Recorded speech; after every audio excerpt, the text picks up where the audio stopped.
Olá, aluno do sexto ano, tudo bem? Eu sou a professora Suzana Gomes, sou professora de língua portuguesa das unidades Zona Norte 1 e Zona Norte 2 e hoje nós chegamos ao capítulo 17 da sua apostila. Esse capítulo vai falar sobre o modo subjuntivo dos verbos. Você deve se lembrar que os verbos podem apresentar três modos: o modo indicativo, o modo imperativo e o modo subjuntivo.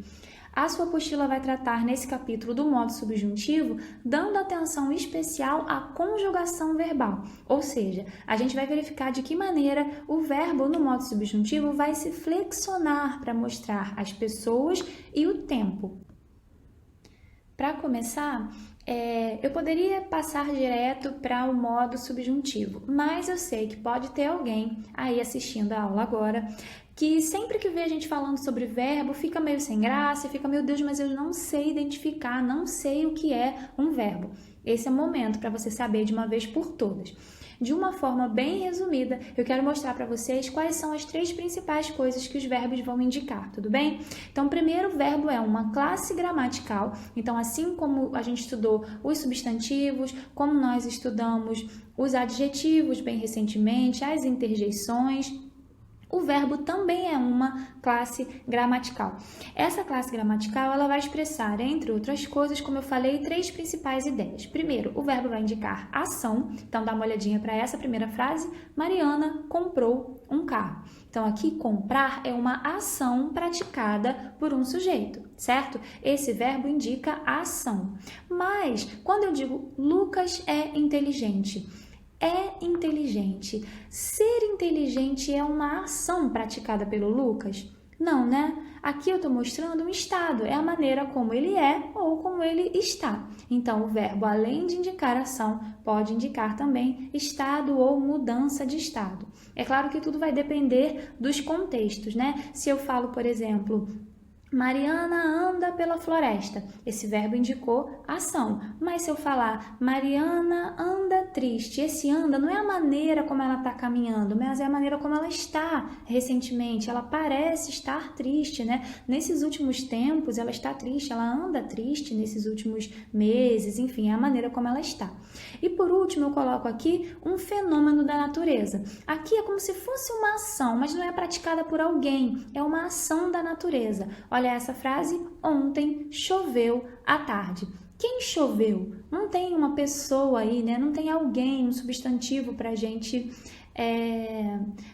atribuir esse verbo. No caso de sujeito, não existe um sujeito para ele, esse é um verbo impessoal. Mas o importante para a gente aqui é verificar que nessa frase, chover mostra um fenômeno da natureza. Então, resumindo aqui, você vai identificar o verbo percebendo essa palavra que vai marcar ação, estado ou fenômeno da natureza, tá? Aos poucos você vai percebendo que o verbo consegue, ele vai mudando, ele vai se flexionando para mostrar a pessoa, né? Então, quando eu digo Mariana comprou, o verbo se comporta de uma maneira. Quando eu falo eu digo eu comprei. Então, o verbo vai se flexionando, vai mudando para mostrar qual é a pessoa que pratica esse verbo, né? Que pratica essa ação, no caso de comprar.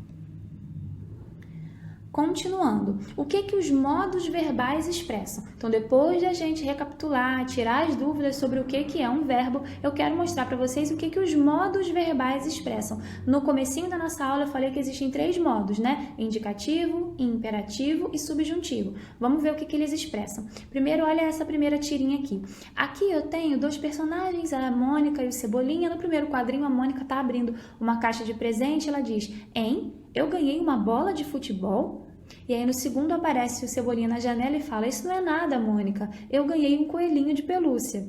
Então aqui, claro que não teria nenhum problema da Mônica ganhar a bola de futebol, né? Mas não era o que ela esperava. Provavelmente o presente dela era o coelhinho de pelúcia, que já é uma marca da Mônica, e a bola de futebol era para o Cebolinha. Não teve algum problema aí, né, na troca de presentes. Então aqui eu quero destacar para vocês a presença de três verbos. Veja bem, aqui eu vou marcar ganhei. Na verdade, são dois verbos que aparecem duas vezes. Olha, ganhei aqui e ganhei aqui. E aqui o verbo ser, Aqui você percebe quando a Mônica fala, eu ganhei uma bola de futebol. E quando o Cebolinha lá no último diz, eu ganhei um coelhinho de pelúcia. Tanto quanto aqui nessa do meio diz isso não é nada. Aqui eu estou expressando certeza. Então, esses modos, o modo verbal que aparece nesses 3 verbos, na verdade, ele mostra certeza de algum fato, certeza de alguma coisa. Dá uma olhadinha para a diferença em relação a essa tirinha aqui de baixo. Diz assim: quando eu crescer, vou viajar muito. O menino diz na aula, né? E aí a professora responde: que fofo, vai ser piloto de avião? E aí ele responde: não, vereador. Então aqui eu já tenho, essa tirinha faz uma crítica, né? A quantidade de vezes em que os vereadores viajam, talvez para dizer que não tem tanta necessidade, enfim. Tem alguns verbos aqui, mas eu quero chamar a atenção para este verbo aqui, crescer. Enquanto aqui na parte de cima eu tinha a marca de certeza através desses verbos, aqui embaixo não, ele diz assim, ó, quando eu crescer, eu vou fazer isso. Quando ele fala quando eu crescer, aqui eu tenho uma ideia de dúvida, de possibilidade, quando aquilo acontecer. Olha a diferença agora em relação a essa terceira tirinha. Aqui é da Mafalda e aí vão aparecer vários verbos, né? Diz assim, use, compre, beba, coma, prove. Ei, o que eles pensam que nós somos? E aí na segunda tirinha, no segundo quadrinho, ela já está refletindo, né? Ela diz, e o que nós somos? Aqui eu quero destacar para vocês alguns verbos. Use, compre, beba, coma, prove. Esses verbos, ela está mencionando aqui verbos que estão aparecendo na televisão, nos comerciais, né? Use isso, compre aquilo, beba o refrigerante tal, coma tal comida, coma em tal restaurante, prove o nosso sabor, enfim. Aqui, esses verbos, eles não mostram certeza e também não mostram dúvida, possibilidade. Nesse caso, os verbos estão indicando ordem, né? Pode ser uma ordem, um pedido, um conselho, mas a ideia é a mesma, né? Então, aqui você já percebeu 3 coisas que os verbos podem indicar. Essas 3 coisas são fundamentais para a gente entender os modos verbais.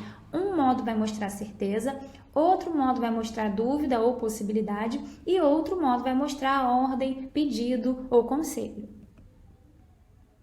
Vamos dar uma olhadinha aqui. Aqui eu vou falar, então, especificamente, mais claramente sobre os modos verbais. Você pode perceber que na coluna aqui da esquerda eu coloquei os 3 modos, indicativo, subjuntivo, que é o mais importante para a nossa aula de hoje, e o imperativo. Mas eu quero dar uma noção geral para aprofundar no subjuntivo, tá? Então, vamos lá. O indicativo é aquele que vai mostrar certeza. Ele mostra que o fato é ou será uma realidade. Dá um exemplo, dá uma olhada para esse exemplo aqui na frasezinha que está na tirinha verde, olha.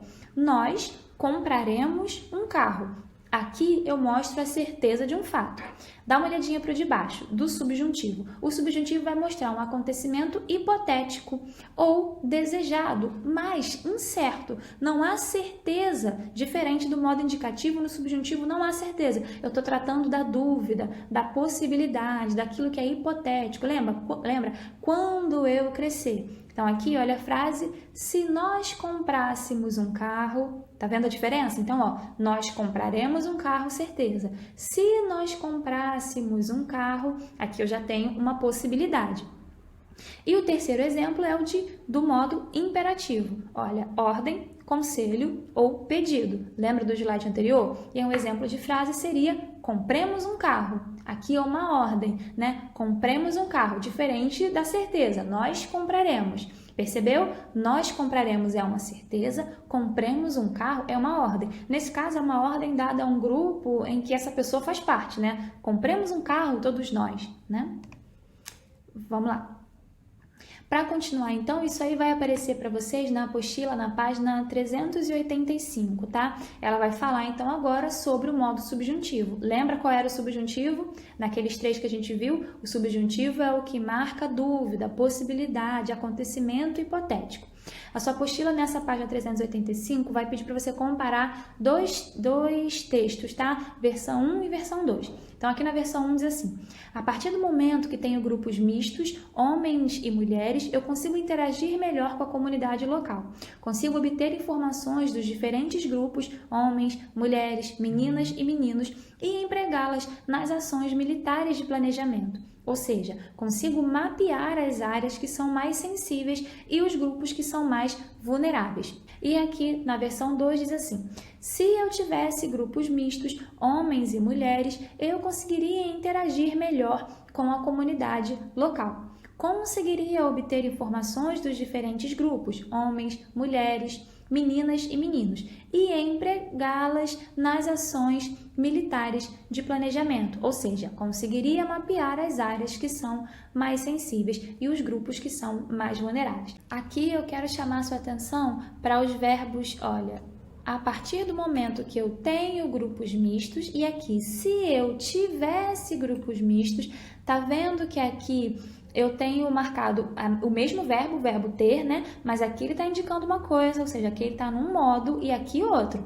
Perceberam a diferença de sentido? A partir do momento que eu tenho grupos mistos, e aqui está dizendo no segundo, se eu tivesse grupos mistos, perceberam? Também quero chamar a atenção para outro verbo, aqui, olha, consigo obter informações. Aqui na segunda versão eu tenho conseguiria obter informações. Aqui você também percebe que tem mudança de sentido. A sua apostila vai perguntar assim: são duas versões de escrita para a mesma fala. A diferença recai essencialmente sobre dois verbos. Quais? Esses verbos são o verbo ter e o verbo conseguir, como eu marquei aí para vocês, né? Você percebe a diferença entre eles, que vai mudar completamente a ideia, né? Em um vai ter uma ideia mais de certeza e no outro vai ter uma ideia mais de possibilidade. E aí no segundo ele pergunta: em qual das versões a pessoa que fala tem uma posição mais segura, de mais certeza diante da ação? E por quê? E aí, você consegue me dizer? Olha no primeiro, a partir do momento que eu tenho grupos mistos, eu consigo obter informações. No segundo, se eu tivesse grupos mistos, conseguiria obter informações. Qual dos dois tem mais certeza? Na primeira, né? Então, uma resposta possível seria na primeira versão, já que se usa o presente do indicativo. Por que é indicativo aqui? Porque é certeza. Por que é presente? Tá tratando do momento presente, né? Tempo em que as coisas acontecem e o momento é o agora. Já em 2, há apenas uma possibilidade, uma projeção. Ele diz, se eu tivesse, conseguiria. Aqui ele vai misturar até dois modos verbais, mas já dá para a gente ter uma ideia de possibilidade, né? Se eu puder chamar a sua atenção, eu quero chamar a sua atenção para este aqui, tá? Tivesse, ok? Continuando, a sua apostila vai dizer agora, isso está ainda na página 385, tá? Ela vai dizer assim, considere estas expressões. Que eu tenha, se eu tivesse, quando eu tiver. Então, aqui, ó, ele vai ter o mesmo verbo, ó, que eu tenha, possibilidade, se eu tivesse, possibilidade, quando eu tiver, possibilidade também. Os verbos revelam que, para quem fala, a ação é uma possibilidade, uma hipótese, que depende de fatores externos para se consolidar, uma certeza, uma ação concreta que logo se realizará, uma ordem a que se deve obedecer, um pedido a ser atendido. Aqui é fácil, né? Isso aí está na sua apostila lá na página 385, tá? Aqui a gente tem uma possibilidade, uma hipótese, portanto, alternativa A. Aqui ele está querendo dizer assim, ó, que eu tenha. Sabe quando você vai... No ano novo, por exemplo, a gente está pensando tudo que a gente quer para o ano seguinte e fala assim, que eu tenha muita energia, que eu tenha muita saúde, que eu tenha muita fé para vencer os obstáculos, isso tudo é possibilidade. E também quando ele fala, se eu tivesse, se eu tivesse estudado, se eu tivesse feito aquilo, né? Então, e também quando eu digo, quando eu tiver dinheiro, eu vou comprar tanta coisa que eu quero, tá vendo? É sempre possibilidade, hipótese, depende de outras coisas para acontecer. Depois eu quero mostrar para vocês como é que o modo subjuntivo aparece no dia a dia. E aí eu tenho dois exemplos de jornais, né? Esse primeiro, o jornal O São Gonçalo, e no segundo é uma página do portal UOL. E aqui no primeiro tem um menino do Big Brother, que aí vai dizer, que ele vai contar o que ele faria se pudesse voltar ao BBB. Então, o que ele faria se ele pudesse voltar ao BBB? Chama atenção para esse verbo aqui em especial. Se eu pudesse voltar. Isso é uma certeza? O Daniel vai voltar? pro BBB? Tá falando isso aqui? Não, né? Tá falando se ele pudesse voltar, o que ele faria? Tá vendo? A presença de dúvida, de possibilidade, modo subjuntivo. E aqui no segundo, até marquei aqui, ó, um quadradinho em volta dele. E no segundo aqui, vai falar que o presidente dos Estados Unidos, Donald Trump, nega suposto complô na Venezuela e diz que se o fizesse o quê? Fizesse o complô, seria uma invasão. Então, aqui é o fizesse, tá vendo? Se ele fizesse esse complô, seria uma invasão. Perceberam? Então, ó, se ele pudesse voltar ao Big Brother, se ele fizesse, o complô, seria uma invasão. Sempre possibilidades. Bom, voltando para a apostila, sua apostila lá naquela parte 2.1 vai dizer assim: a notícia, ele quer mostrar, como eu mostrei para vocês agora, o modo subjuntivo no mundo, a sua apostila também vai mostrar, né, nas notícias.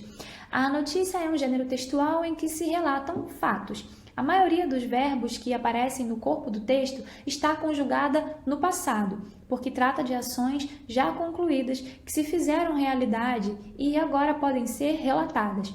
Até se usa o presente no título, mas essa escolha é uma forma de atrair o leitor e torná-lo mais próximo da ação. O que a sua apostila quis dizer nesse pedaço aqui? A gente vai usar geralmente nas notícias os verbos durante a notícia, os verbos no passado, porque vão contar coisas que já aconteceram, né? A notícia trata de fatos, podem ser fatos bem recentes, mas são fatos que já aconteceram. No título, pode aparecer verbo no presente, mas por que isso vai acontecer? Para mostrar que aconteceu naquele momento? Na verdade, para fazer parecer para o leitor, e aí não é querer enganar o leitor não, tá? É só para trazer uma ideia mais de proximidade, para tentar mostrar para o leitor que aquilo aconteceu muito recentemente, que é um fato bem presente, né? Acabou de acontecer. Então, ele usa no presente para mostrar um passado assim bem recente, sabe? Mas, de uma forma geral, né, os verbos que vão aparecer no corpo de uma notícia, no corpo do texto, ou seja, ao longo do texto, são verbos que vão estar conjugados no passado, porque a notícia vai contar coisas que já aconteceram. E ela pede para você dar uma olhadinha para um trecho que ela apresenta aqui embaixo. Olha só. No Rio, ONU, que é a Organização das Nações Unidas, homenageia profissionais das missões de paz. Aqui esse verbo está no presente, olha só.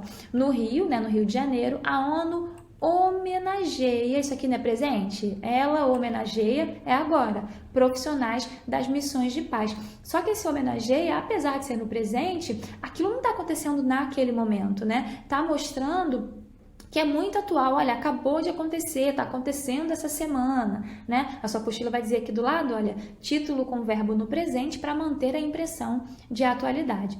Aí no corpo do texto diz assim: em comemoração ao Dia Internacional dos Trabalhadores das Forças de Paz da ONU, em 29 de maio, o Centro de Informação das Nações Unidas para o Brasil, o NIC Rio, e instituições parceiras reuniram, olha aqui eu já tenho no passado, tá vendo?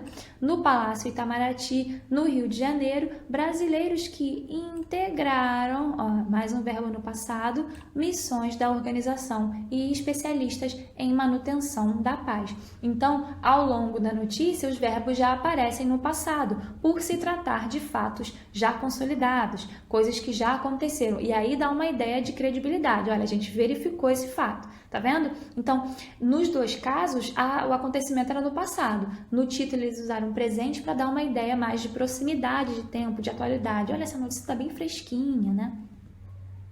Bom, continuando, o que mais os verbos nos mostram? O que a gente pode perceber com os verbos? Dá uma olhadinha para essa tirinha aí. Um homem tá ele tá falando mãe, assim, chamando a mãe, mas ele não é novinho, né? Tá sentado, mexendo no celular dele, com um potinho de creme de avelã do lado, e aí ele fala assim: mãe, os chargistas não desenharam a charge que eu queria que eles fizessem. E a mãe responde de longe, né? Não fica triste, filhinho. Mamãe vai aproveitar a Black Friday e comprar um chargista só para você. Então ele tá frustrado porque ele queria ver um tipo de notícia, mas não tá aparecendo o que ele queria, né? Vocês viram que aí eu destaquei um verbo, perceberam?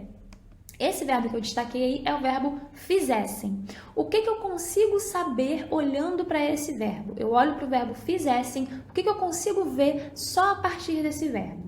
Pode parecer nada, mas dá pra gente ver muita coisa. Primeiro, eu consigo saber a pessoa. Por que é terceira pessoa aqui? Porque aqui não pode ser eu fizessem. Aqui não pode ser tu fizessem. Aqui não pode ser, falando em terceira pessoa, não pode nem ser o ele fizessem. Tem que ser a terceira pessoa do plural. Então, eu sei a pessoa e sei o número. Terceira pessoa do plural. Por quê? Diante de fizessem, só pode ser o eles fizessem, não pode ser nós fizessem. Então, esse verbo já mostrou pra gente pessoa, que é a terceira pessoa, e o número, que é plural. Eles, terceira pessoa do plural. A gente também consegue saber o tempo, a gente consegue ver que isso aí, ó, tá no passado, não é? Eu já adianto para vocês que é o pretérito imperfeito, mas se você conseguir me dizer nesse momento aqui que você percebeu que é pretérito, que é passado, já tá ótimo para mim por enquanto, tá? Então, o tempo aqui é o pretérito imperfeito. Fizessem, tá vendo? Aqui não é uma coisa que vai acontecer e aqui também não é uma coisa que está acontecendo nesse momento. Depois, a gente também consegue perceber o modo, porque a gente já estudou na aula de hoje, a gente consegue ver que aqui é uma possibilidade, não é? A charge que eu queria que eles fizessem, aqui não é uma certeza, né? Aqui é uma possibilidade, então é modo subjuntivo. Além do contexto, o que nos permitiu perceber todas essas coisas? Como é que a gente conseguiu perceber pessoa, número, tempo e modo só olhando para o verbo? Os verbos vão se flexionar para indicar todos esses aspectos. Então, a gente tem um verbo, né? E ele vai ter um radical, ou seja, um pedacinho que nos verbos regulares, né, vai sempre se repetir em todos os verbos, mas o verbo vai se mostrar diferente em diferentes pessoas. Se aqui fosse o eu, seria o quê? Eu fiz, eu fizesse no modo subjuntivo, não é isso? Quando eu digo fizessem, eu percebo que era o eles, ok? Você percebe que isso é a flexão do verbo. O verbo vai mudando para se adaptar. Continuando, agora a sua apostila lá na página 386, ela vai dizer assim: o verbo é a palavra mais importante de uma oração. A gente já sabe o que é oração, lembra? É um enunciado com a presença de um verbo, e o verbo é o mais importante nessa oração.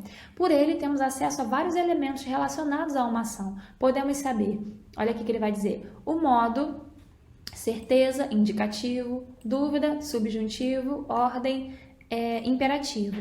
O tempo, a gente consegue saber quando a ação foi feita, ontem, hoje, sempre, amanhã. O número, um ou mais de um, portanto, singular ou plural. A pessoa, então o que a gente consegue saber? Eu, você, ele, ou seja, a primeira, a segunda, a terceira pessoa.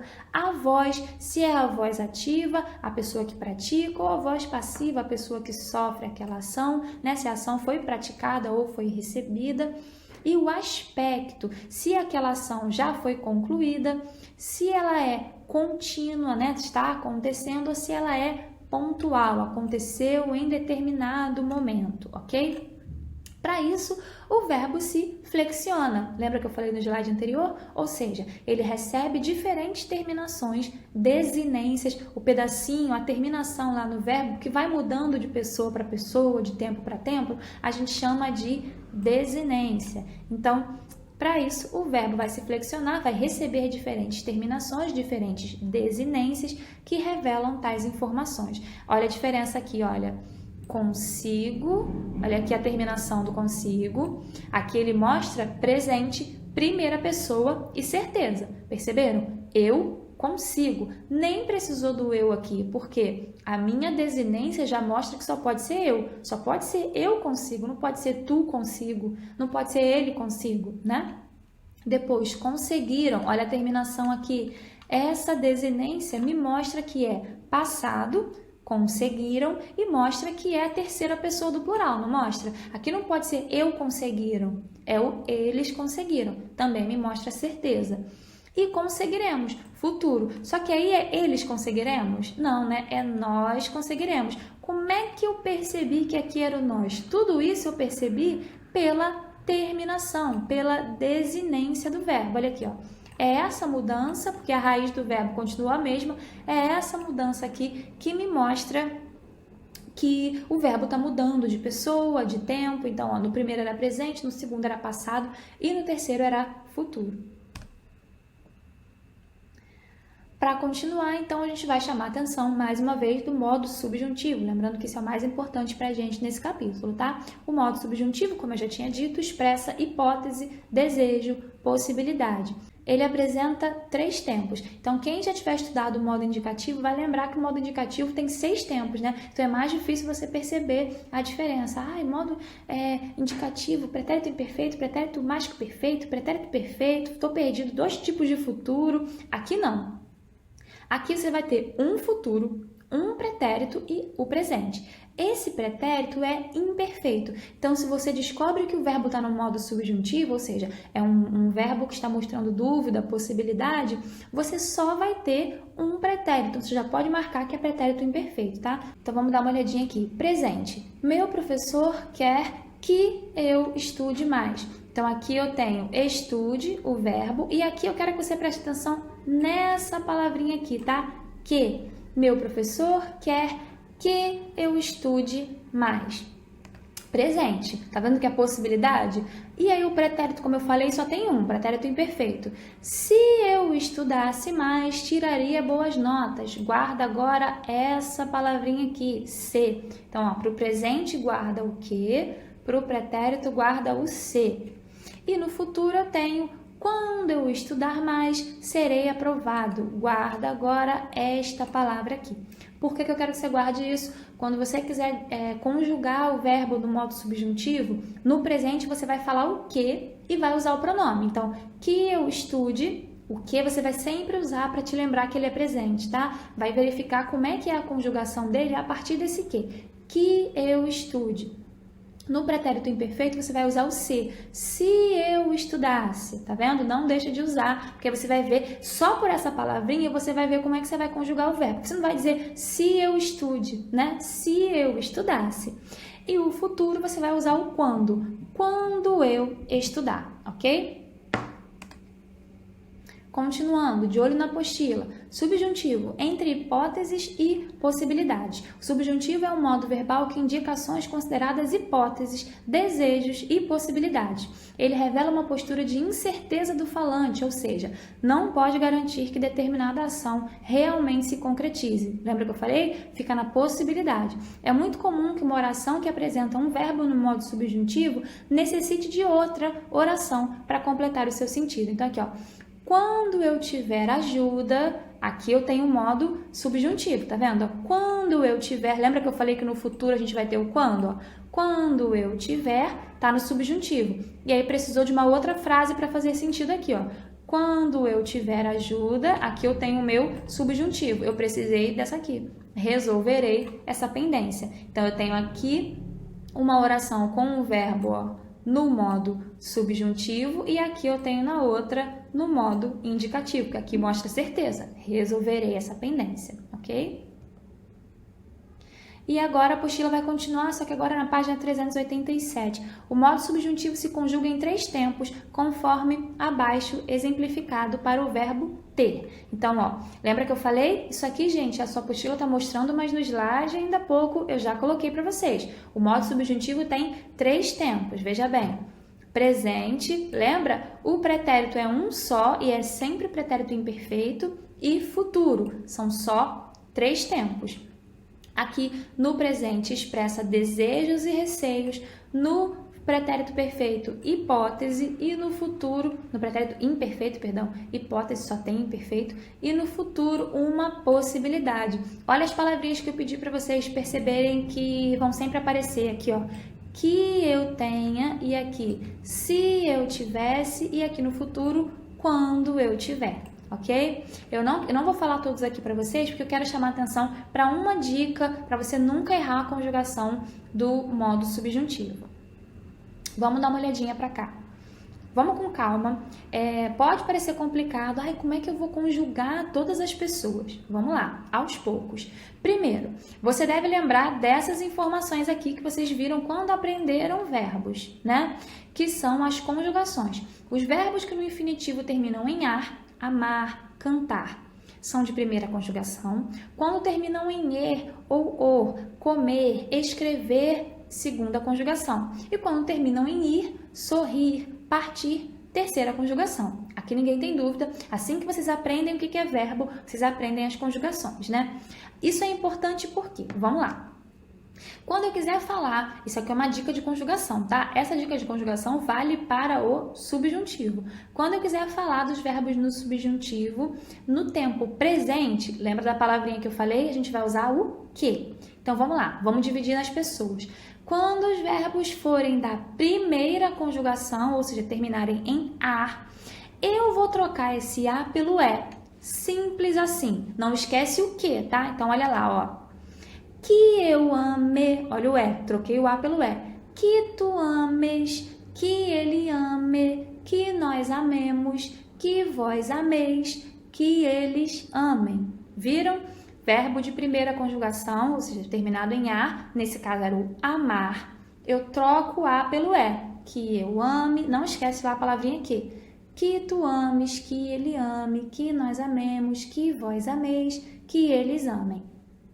Quando os verbos forem de segunda ou de terceira conjugação, né? Então, ou terminado em er ou terminado em ir, pode ser o or também, né? Eu coloquei aqui à direita, mas aqui não botei. A gente vai trocar o é ou o i pelo a. Então, quando for um verbo de segunda ou de terceira conjugação, não esquece de tirar esse e ou esse i ou esse o, a gente vai trocar pelo a. Olha aqui, ó. Que eu coma, que tu comas, que ele coma, que nós comamos, que vós comais, que eles comam. Tá vendo que em todos eles apareceu a letra A? Olha a diferença daqui, ó. Nesse primeiro, deixa eu pegar a corzinha amarela aqui. Nesse primeiro eu tinha o e em todos eles, lembra? O meu verbo era amar, era da primeira conjugação, ou seja, com a. Eu troquei o a pelo é. Moleza. Quando o meu verbo for da segunda ou da terceira, esse aqui é de segunda, não é? Porque comer termina em er. Eu vou trocar esse e pelo a, simples assim. Que eu coma, que tu comas, que ele coma, que nós comamos, que vós comais, que eles comam, beleza? Agora esse aqui era de segunda, eu vou botar um exemplo de terceira também, ó. É a mesma coisa, tá? De segunda ou de terceira. Nos dois casos eu vou trocar pelo a. Que eu parta, que tu partas, que ele parta, que nós partamos, que vós partais, que eles partam. Por que esse verbo aqui é de terceira conjugação? Porque ele é o verbo partir, termina em ir, né? Terceira conjugação. Moleza, né? Primeira conjugação eu coloco o é, segunda ou terceira eu coloco o a. Isso é para o presente, beleza? Ninguém vai errar. Continuando, agora eu vou falar de pretérito, que é o pretérito imperfeito, é o único pretérito do modo subjuntivo. Não esquece lá os verbos, primeira, segunda e terceira conjugação. Nesse aqui, lembra a palavra que eu falei para você nunca esquecer? O se, né? Aqui é muito tranquilo, não precisa nem levar em consideração a primeira, segunda ou terceira. Aqui você vai colocar o SSE. Claro que você vai ter que adaptar as pessoas, né? Mas é moleza, tanto faz se o verbo é de primeira, de segunda ou de terceira. Mas eu vou botar exemplo de todo mundo aqui, ó. De primeira. Se, lembra que tem que usar o se aqui, ó, pretérito imperfeito, a gente usa o se. Se eu amasse, se tu amasses, se ele amasse, se nós amássemos, se vós amasseis, se eles amassem. Por que aqui eu tenho, no amássemos, eu tenho um acento agudo? Porque é uma proparoxítona, todas as proparoxítonas são acentuadas. Por que aqui eu tenho acento no amasseis? Porque aqui vai terminar com um ditongo seguido de S. Só lembrar as regrinhas de acentuação. Então, ó, só botei o SSE, beleza? Depois, com o verbo de segunda, mesma coisa. No pretérito imperfeito é moleza, só colocar o SSE. Se eu comesse, se tu comesses, se ele comesse, se nós comêssemos, se vós comesseis, se eles comessem. Mesma coisa aqui, ó. Recebeu acento porque é proparoxítona, recebeu acento porque é ditongo seguido de S. E um verbo de terceira conjugação. Se eu partisse, se tu partisses, se ele partisse, se nós partíssemos, se vós partisseis, se eles partissem. Moleza, né? Então, já vimos a regra, a dica, né? Para conjugar no presente e agora a dica para conjugar no pretérito imperfeito. Vamos, então, à dica para o futuro e aí terminam os tempos do modo subjuntivo. No futuro, a gente vai usar o quando. Lembra disso? E aí, é só você colocar o quando para as 3 conjugações. Então, olha lá. Quando eu amar, quando tu amares, quando ele amar. No segundo, quando eu comer, quando tu comeres, quando ele comer. No terceiro, no caso aqui, terceira conjugação, quando eu partir, quando tu partires, quando ele partir. Se aqui eu puder chamar sua atenção, aluno do 6º ano, primeiro eu quero dizer, calma, você vai conseguir. Se eu puder chamar sua atenção aqui para alguma coisa em especial, eu quero chamar sua atenção para a segunda pessoa do singular e a segunda pessoa do plural, tá? Ela vai ter essa terminação aqui, ó. Amares, olha lá, é o mesmo, é esse, ó. Comeres e aqui partires. Eu posso até marcar o RE aqui também, ó. RES. Amares, comeres ou partires, tá vendo? Nas 3 conjugações, a segunda pessoa termina da mesma forma. E a segunda pessoa do plural também, ó. Amardes, aqui é com R, aqui é com D. Comerdes e partirdes. É só lembrar desses 2 que são um pouquinho mais difíceis, mas o restante, quando eu partir, né? Quando ele partir, quando nós partimos, moleza, quando eles partirem. Mais difícil aí são a segunda pessoa do singular e a segunda pessoa do plural. Então, meu amigo, a nossa aula de hoje vai ficar por aqui. Eu espero que eu tenha ajudado você a aprender o que é o modo subjuntivo, o que ele indica e também a conjugar esse modo nos seus 3 tempos. Futuro, pretérito imperfeito e no presente. A gente não fez atividades aqui para nossa aula não ficar muito extensa, porque são muitas informações, então não deixe de estar presente nas aulas ao vivo, porque lá a professora certamente fará esses exercícios, tudo bem? Espero que você fique em casa, que você fique bem, que fique com saúde. Tchau, tchau, até a próxima!